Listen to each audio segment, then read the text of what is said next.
Salut les amis, bienvenue pour le WOD du jour. Roundabout aujourd'hui, c'est un WOD for time. Ça veut dire qu'on va chercher à faire un chrono toujours en respectant son intégrité physique et sa posture. Alors, ça va consister en quoi? On a aujourd'hui des squat clean à réaliser avec une charge, je vais vous montrer ce que c'est. On a des double under à faire, donc avec la corde à sauter. Si vous n'avez pas de corde à sauter, je vais vous expliquer ce que vous allez avoir à faire à la place. Nous avons ensuite des hand release push-up, je vais vous expliquer ce que c'est. On refait des squats clean et on refait des double under, et on refait des squats clean. Alors, je vous explique. Vous allez prendre votre charge. Squat clean, c'est un épaulé avec un squat. Vous pouvez le décomposer légèrement si vous n'avez pas l'habitude. Donc, je suis ici, ma charge sera au sol.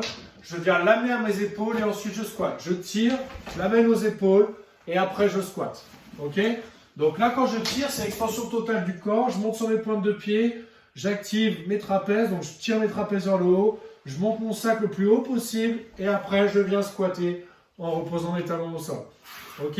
Vous en avez 50 à faire. Une fois que vous avez fait ça, si vous avez une corde à sauter, c'est parfait. Vous faites vos 100 double under. Donc c'est les doubles sauts à la corde à sauter.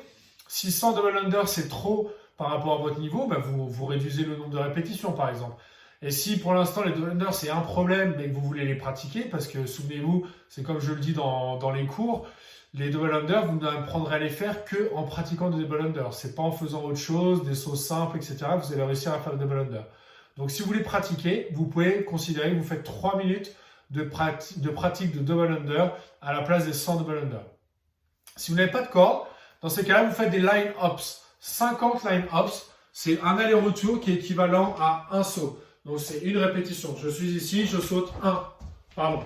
Donc là, l'important, ça va être, quand vous sautez, j'ai oublié de le dire, vous mettez une ligne. Vous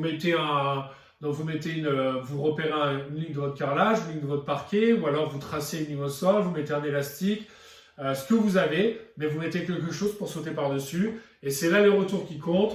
Ici, 1, 2, 3, etc. Ok? Et là, vous en avez 50 à faire. Une fois que vous avez fait ça, on fait des hand release push-up. Alors, hand release push-up, c'est quoi? Ce sont des pompes où on va venir relâcher les mains une fois qu'on est au sol. Donc, il n'y aura que le buste qui va toucher le sol. Je suis ici. Je me mets en position de pompe. Donc là, je suis bien droit. Je serre mes omoplates. Je descends. Ma poitrine touche le sol. Je décolle les mains du sol. Et je me repousse. Je descends. Je décolle les mains. Et je me repousse. Voilà pour les hand release push-up. Une fois que vous avez fait vos hand release push-up, on repart pour 100 double under ou 50 line-ups. Et on retermine par 50 squat clean, comme le même exercice qu'on a vu au début. Voilà les amis, je vous souhaite une belle journée, un bon WOD, et je vous dis à très vite. Salut à tous!